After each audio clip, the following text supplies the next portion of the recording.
Nature has a way of letting us know that we are not the most powerful force on Earth.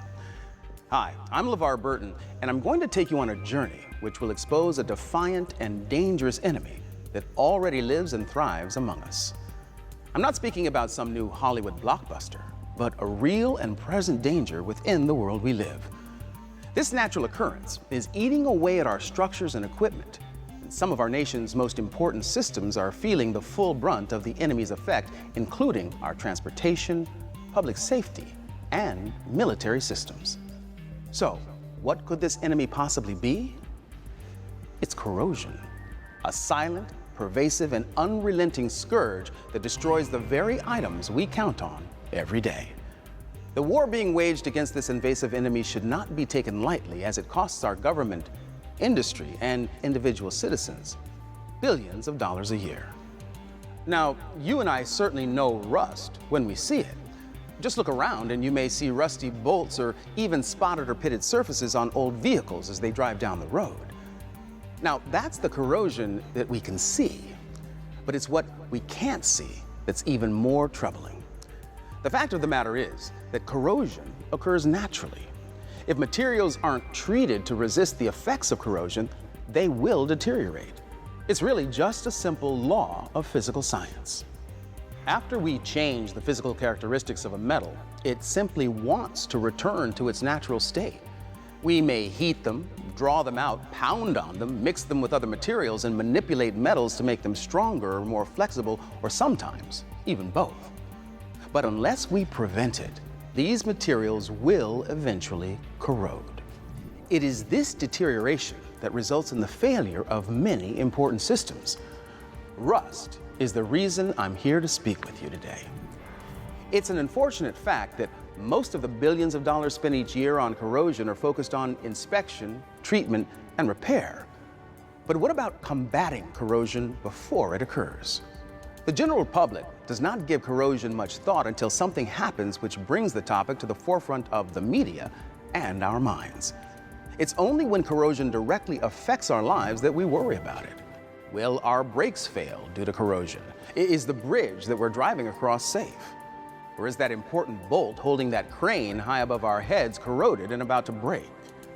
Fortunately, there are many companies and government organizations currently implementing strategies for combating corrosion, which will save lives, prolong the life of products, protect our valuable assets, and ultimately cut costs.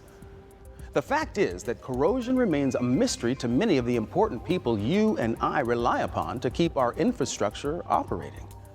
Designers and engineers don't always select materials that resist corrosion. In some instances, they even unintentionally create designs and manufacturing methods that actually promote corrosion. All too frequently, decisions are made to avoid the initial cost of corrosion prevention, and this results in even more money being spent in maintenance over the lifetime of a product. So the problem is left to the customers who unknowingly buy corrosion-prone products, and to the decision makers who may hire technicians to find and repair the results of that corrosion. Technicians are not always adequately trained in critical processes to recognize, evaluate, treat, or repair corroded materials. As everyday consumers, each of us has to bear the responsibility for accepting products, equipment, systems, and structures that are going to corrode. What would be the end result if we didn't spend billions of dollars each year to combat corrosion? One result would probably be a crumbling infrastructure. Bridges, buildings, roads and runways, all would eventually deteriorate and become hazardous and finally useless. In addition, our nation's entire transportation system would eventually disintegrate and become unusable as well. Manufacturing and control machinery in plants, mines, and utilities would rapidly become unserviceable. Many of our military's weapon systems would cease to function effectively, causing the country to be virtually defenseless. But the billions of dollars we spend each year represents only the annual direct cost of treating and repairing corrosion. Studies suggest that the indirect costs of poor design and unrepaired damage could be several times this yearly direct cost. So, what is the answer?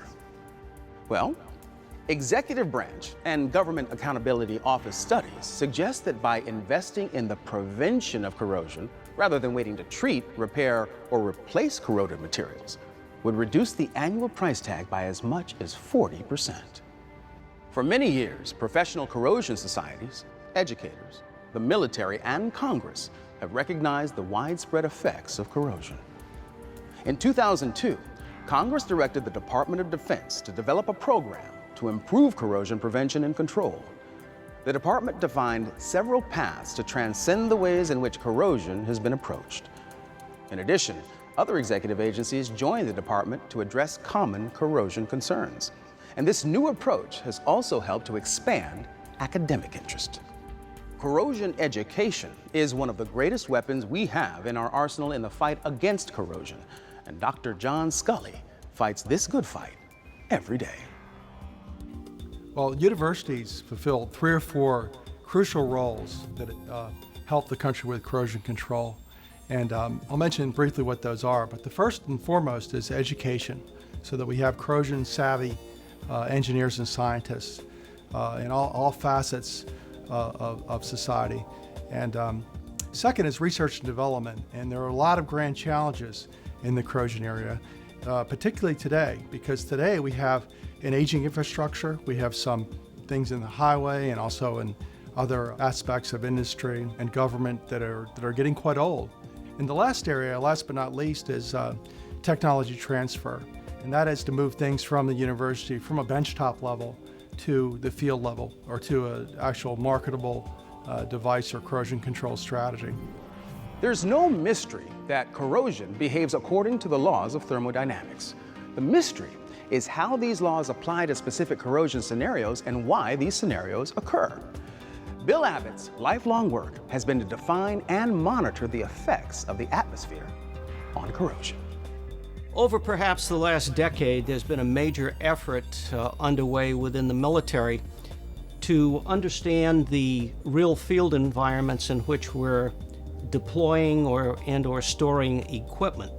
Work has been done around the world to try and provide hard data on these effects, and at the present time there really is a very good understanding of where we're using such assets. What we're finding is, in terms of atmospheric effects on equipment, there's probably about at least a 100-to-1 difference in the severity levels of real environments.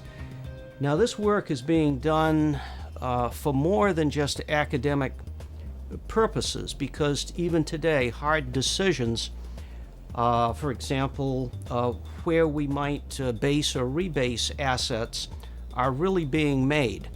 One of the things that's being realized is how we test things back in the laboratory, or try to simulate what we're seeing in the real world. This has always been a real problem, and it's been known that we have problems in this area. Well, it's turning out that virtually all of the tests that we use at the present time have difficulties associated with them, and in fact, very few, if any, really simulate what we're seeing in the real world. So, how does corrosion occur? Well, the source of all corrosion is an electrochemical cell. To understand the mechanism which is capable of producing so much good or causing so much damage, let's take a closer look at the electrochemical cell. Now, to do this, I'm going to request that our corrosion assessing simulation system join us in our presentation. Cass, please show us the file for the electrochemical cell mechanism. Of course, Mr. Burton, but may I first say that your reputation precedes you, and it's a pleasure to be working with you on such an important project. All electrochemical cells consist of 4 components. First, there must be an anode, where electrons are generated through an oxidation reaction, such as metal corrosion. Second, there must be a cathode, where the electrons, liberated from the anode, are consumed by a cathodic reaction. Third, there must be a metallic conductive path that physically connects the anode and cathode. The anode and cathode might be 2 different metals that are electrically connected, or they might be different sites on the same piece of metal. Finally, the metal must be exposed to an electrolyte consisting of solution that contains and transports ions and contains a cathodic reactant. These four components must be present for corrosion to occur, or for the operation of any electrochemical cell, like a battery. Electrons, liberated during oxidation, move freely along the metallic path, but do not move freely in the electrolyte. Conversely, ions move freely in the electrolyte, but not along the metallic path. It should be noted that an ion is an atom or molecule that has lost or gained one or more electrons, making it positively or negatively charged. A negatively charged ion, which has more electrons than protons, is known as an anion. A positively charged ion, which has fewer electrons than protons, is known as a cation. In corrosion, the corrosive environment is the electrolyte. A typical corrosive environment is seawater, which contains chloride and many other types of ion. Other corrosive environments might be a liquid, held in place by a solid substance, such as soil or concrete. Metal corrosion is the destructive dissolution of metal through an oxidation reaction at the anode of an electrochemical cell. Metal atoms oxidize to produce positively charged metal cations, such as zinc 2+ or iron 2+, that are released into the environment. The electrons released by the oxidation reaction travel through the metal to the cathode. As with all electrochemical cells, corrosion requires a cathode, where the electrons, liberated by the corrosion reaction at the anode, are consumed by some reduction or cathodic reaction. The rate of metal corrosion or oxidation at the anode is always equal to the rate of reduction at the cathode. This reduction reaction consumes cathodic reactants, usually supplied from the electrolyte. Typical cathodic reactants in corrosion are hydrogen ions, dissolved oxygen or water, but can involve other species. In acids, the primary cathodic reaction is the reduction of H+ ions to form hydrogen gas. In neutral environments, such as seawater, the concentration of H+ ions is low, and the cathodic reaction is often the reduction of dissolved oxygen gas molecules to form OH- ions. Cations migrate and diffuse through the electrolyte to the cathode, while anions migrate and diffuse toward the anode. Electrochemical cells that form on corroding metal surfaces or in metal cracks or crevices require these four components and behave in the same manner as batteries. The difference is that the electrical current produced by a battery is captured to light a bulb, start an engine in a car, or power a device such as a laptop computer. Corrosion cells behave like a shorted battery, where the anodes and cathodes are directly in contact with each other, or even at the same or microscopically separated sites across the same piece of metal. The local anodes and cathodes might move across the surface of the piece of metal, resulting in uniform attack. In this arrangement, the electrons cannot be captured and used for any useful purpose.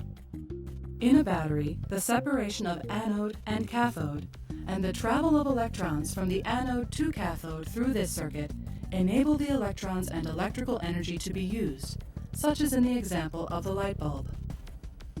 So, in our attempts to thwart corrosion, we try to design structures and components to eliminate at least one of the four electrochemical cell components, and thus prevent the oxidation and reduction reactions characteristic of electrochemical cells.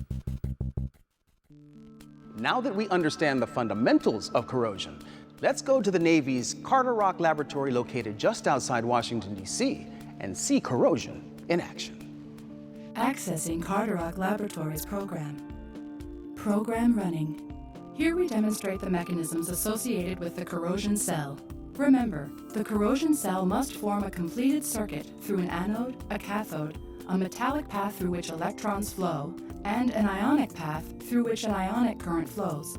So, if you remove the ionic path, which is an electrolyte as shown here, ions cannot flow between electrodes. If you remove either the anode or cathode from the electrolyte, the current passing between the anode and cathode goes to zero. Since current is proportional to the degree of corrosion, zero current means zero corrosion. Since the degree of corrosion is proportional to the current flow, any physical characteristic of the corrosion cell that increases current flow will increase the rate and degree of corrosion.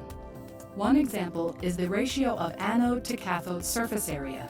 The amount of electrochemical reaction on the surface is proportional to the area exposed to electrolyte.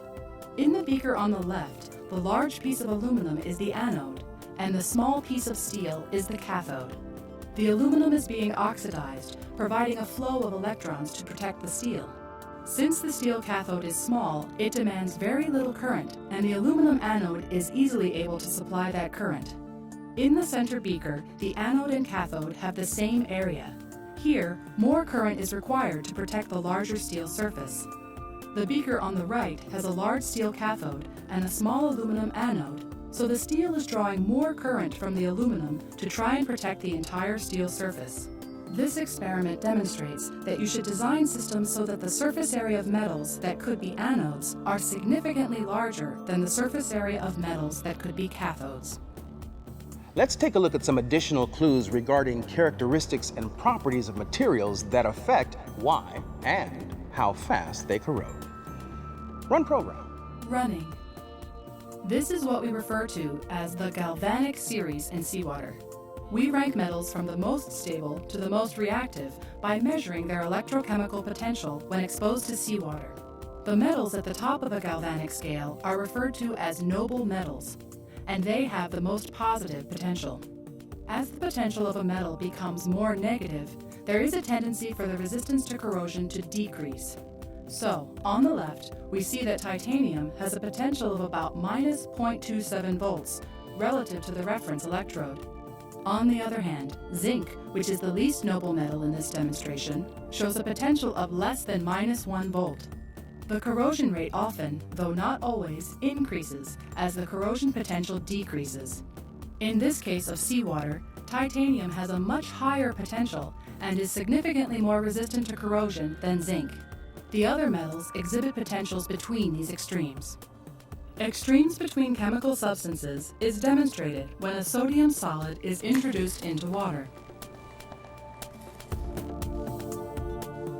The Galvanic Series is useful for predicting the interaction of different metals that might be electrically connected and then exposed to a corrosive environment. The combination of materials far apart in the Galvanic Series can result in accelerated corrosion of the less noble material. This is called galvanic corrosion. In general, the galvanic connection of materials that are close to each other in the Galvanic Series results in very little acceleration in corrosion compared to the uncoupled condition.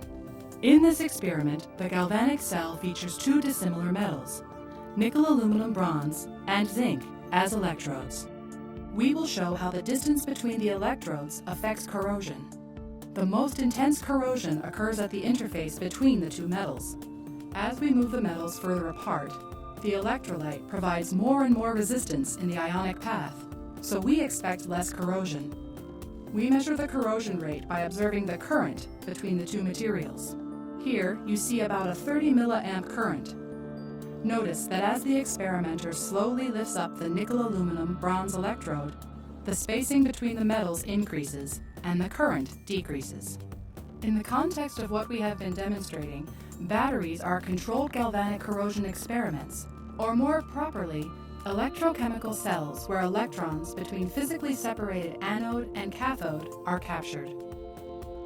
Here, we generate sufficient current to power a light-emitting diode by using the galvanic interaction between different metals.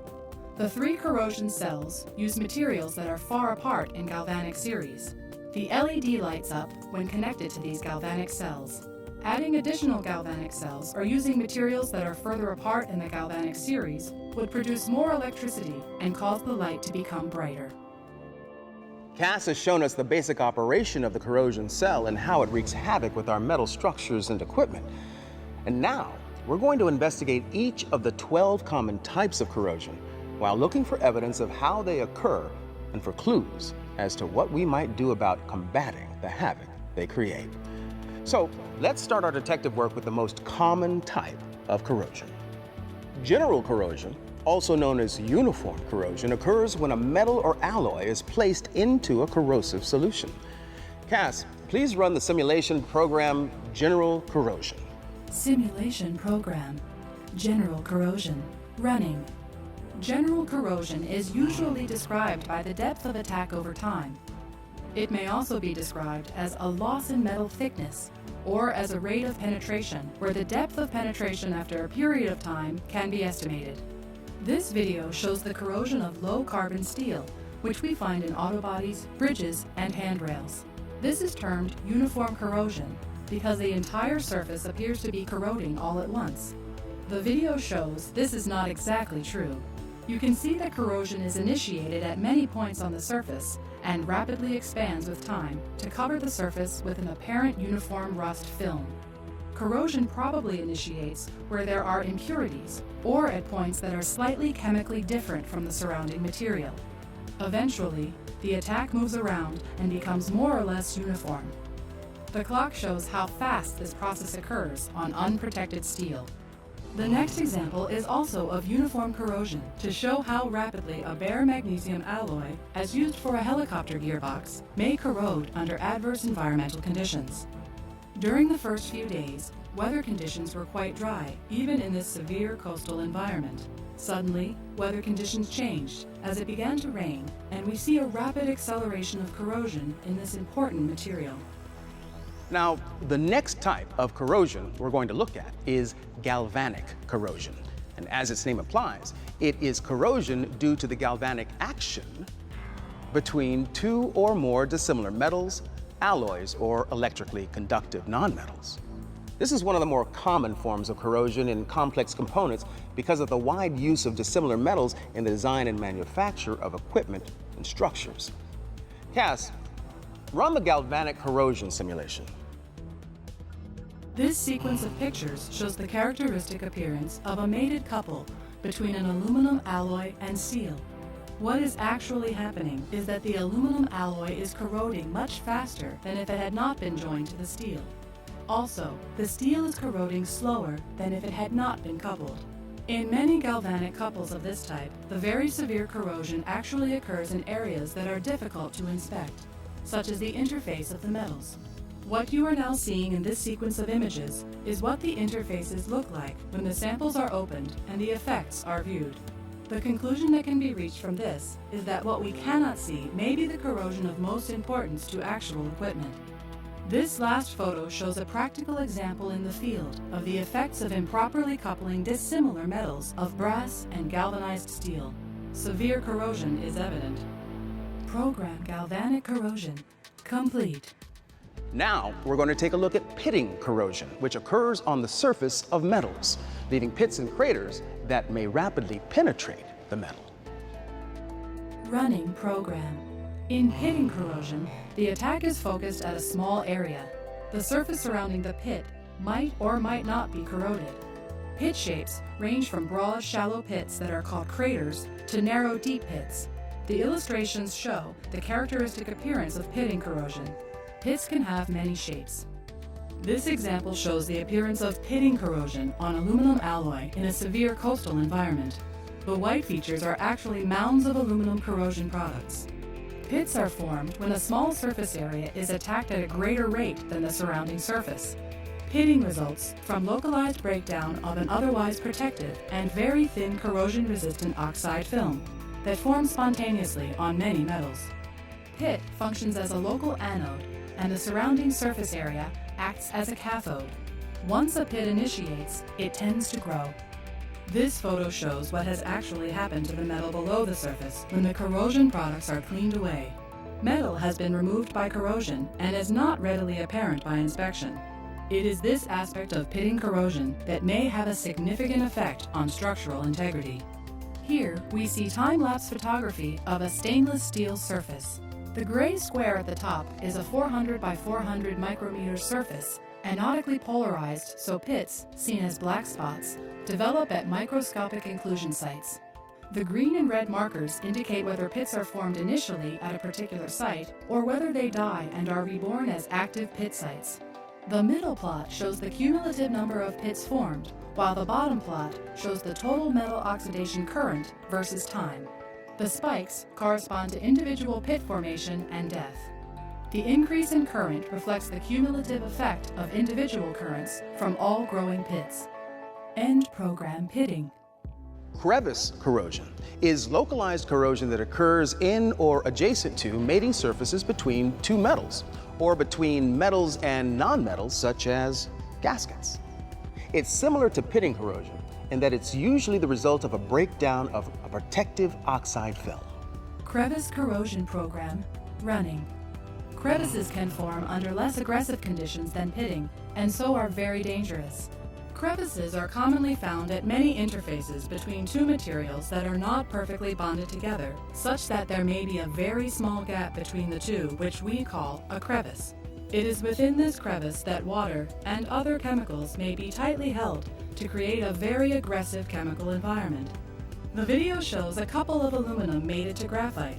The time sequence shows the pitting corrosion of aluminum, and to visual appearances is not much different than the corrosion we have seen earlier for aluminum in this environment.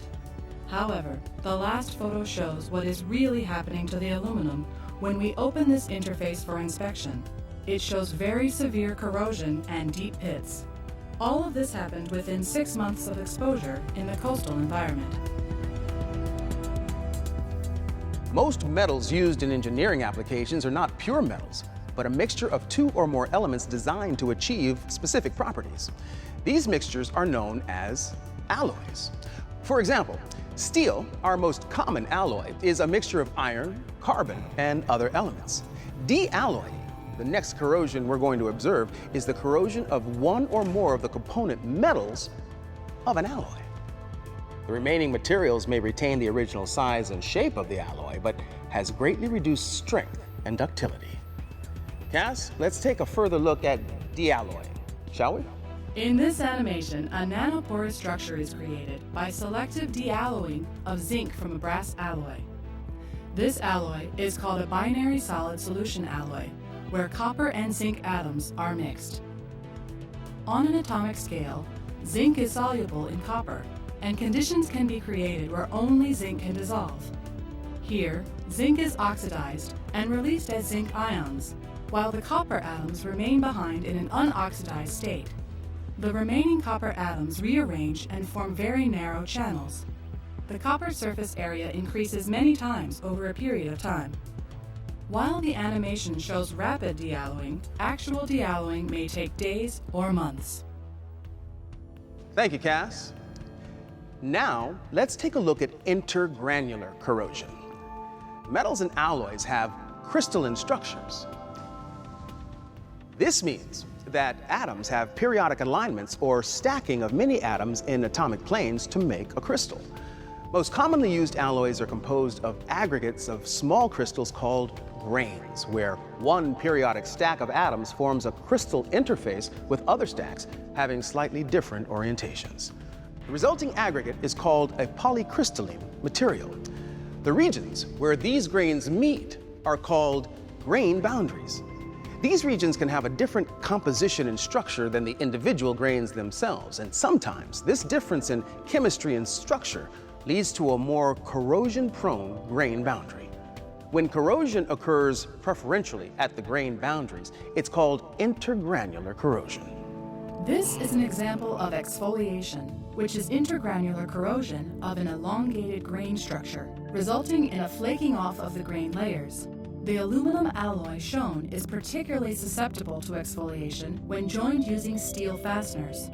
If the fasteners were aluminum, intergranular corrosion would have progressed more slowly.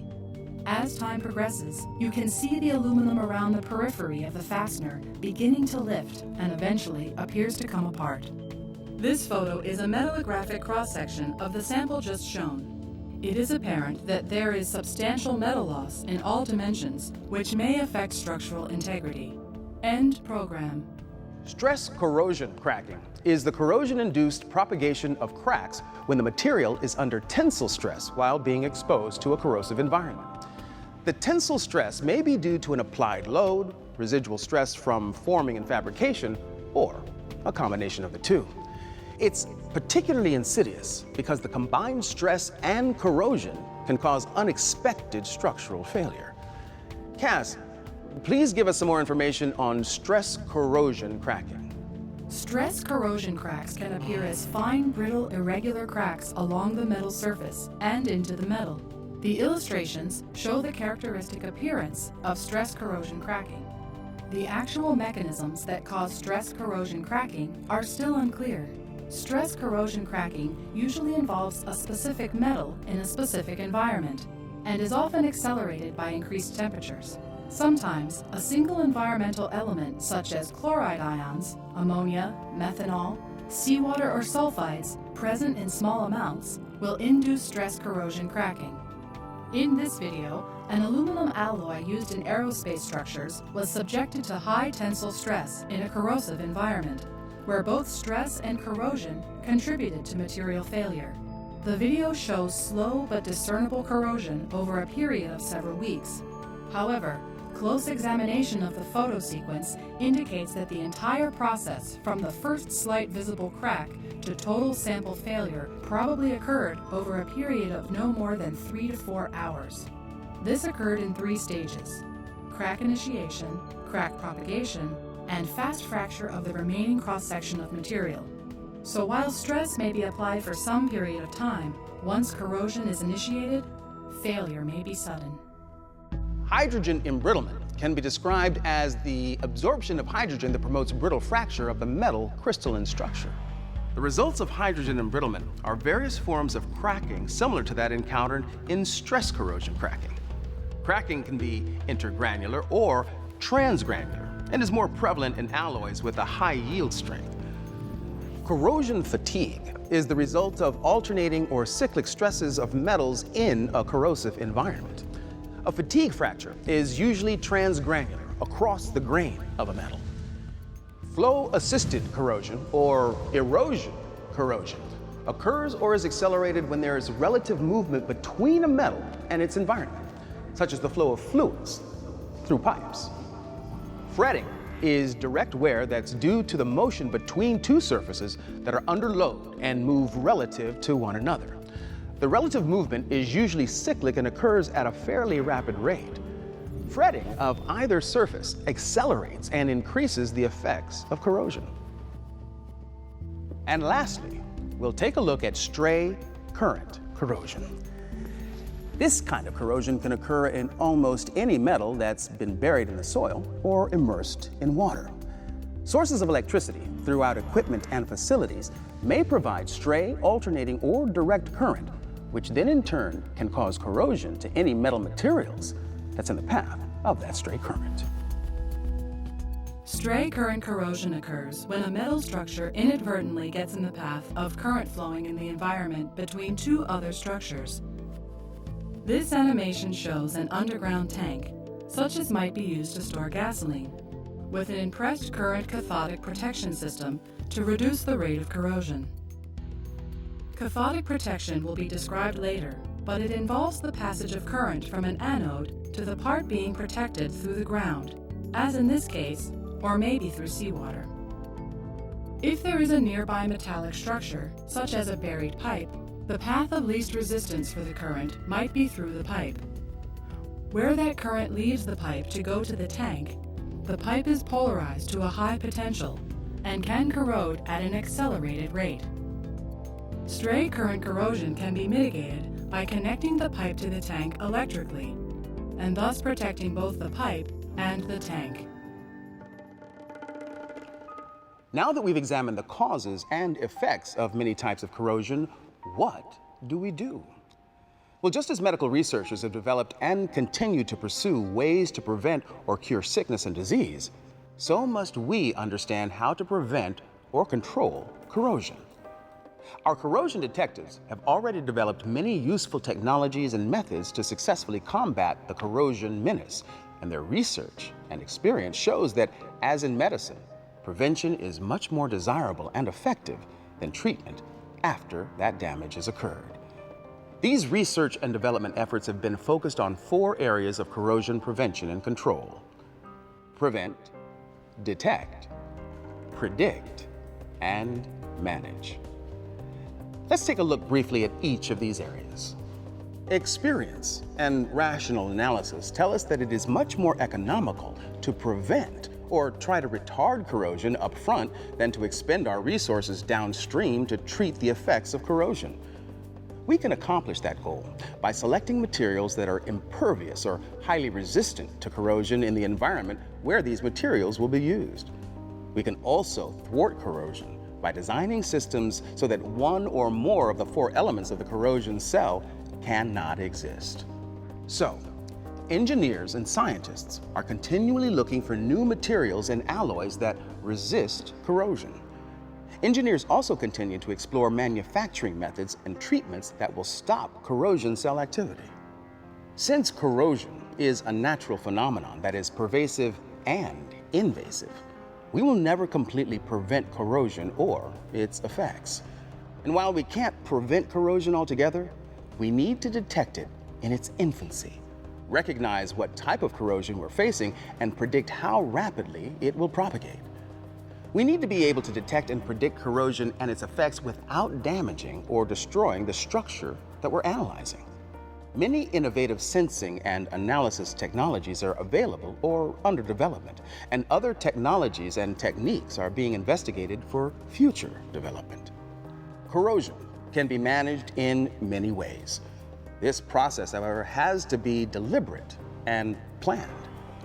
Paints, coatings, and other compounds have been used for years to try to offset environmental effects that contribute to corrosion.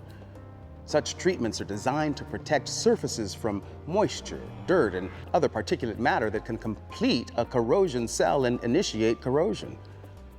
Another management technique could be the use of shelters and protective packaging. Likewise, other management tools are being developed to allow the more effective use of corrosion technologies. Let's take CAS out of the standby mode and take a look at how coating degradation affects its corrosion protection performance. Begin corrosion degradation program. One form of paint delamination is filiform corrosion, where corrosion forms a worm-like pattern under the coating that lifts off the paint. This phenomenon occurs on painted steels and aluminum alloys, although the mechanisms for each metal differ. Another form of treatment widely used to inhibit corrosion, particularly in inaccessible places, is the application of corrosion prevention compounds, or CPCs. While CPCs are less permanent than paints, they are composed of organic compounds that contain inhibitors. These inhibitors are particularly important in preventing crevice corrosion. Cass, can we see an example of one of these CPCs? Corrosion prevention compounds, CPCs, are chemical compounds that can be sprayed or brushed on to provide a thin protective coating. The life of such coatings varies, as does their performance. The video shows the effectiveness of different CPCs in protecting steel in a very severe coastal environment. The superimposed clock and visual effects provide some indication of the effectiveness of the CPCs in mitigating the corrosive attack. Eventually, this protection breaks down and the steel under the CPC starts to corrode.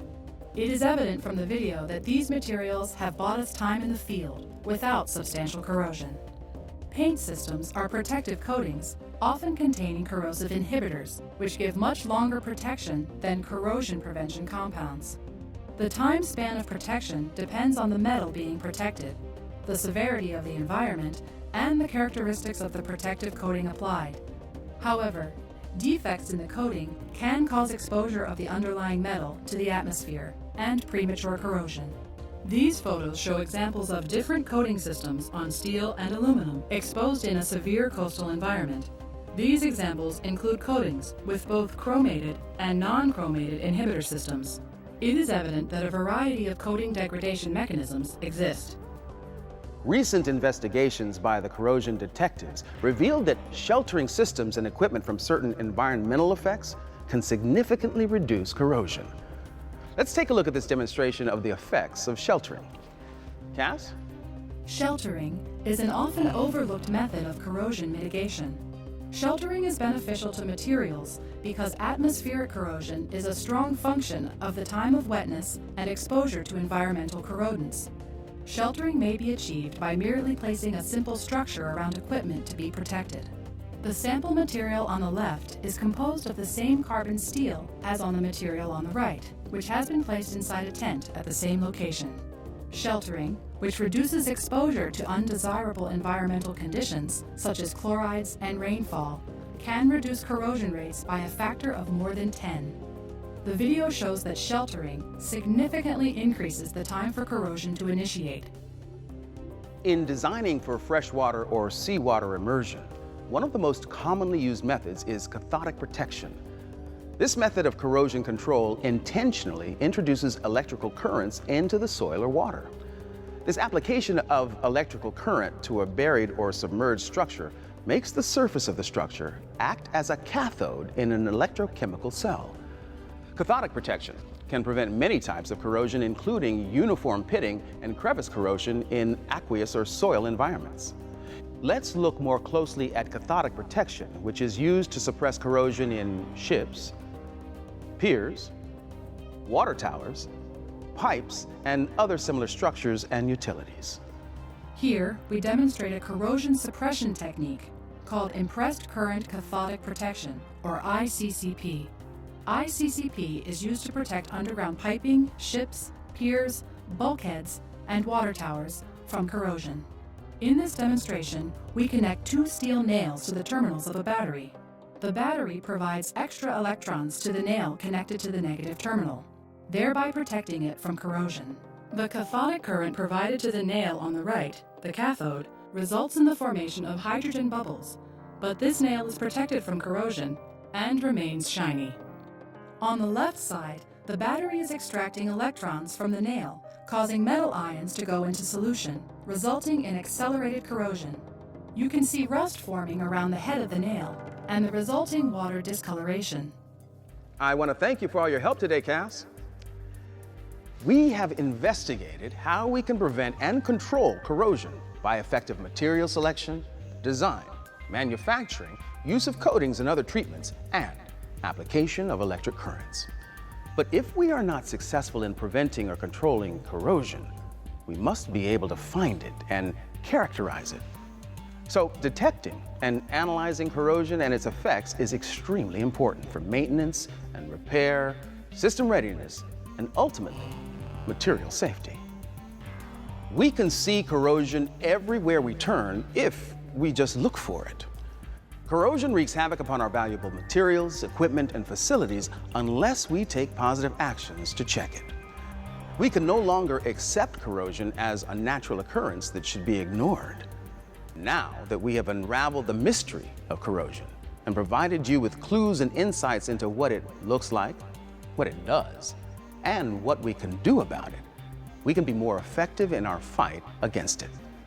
Until next time, on behalf of Cass and myself, we bid you farewell, and remember, rust never sleeps.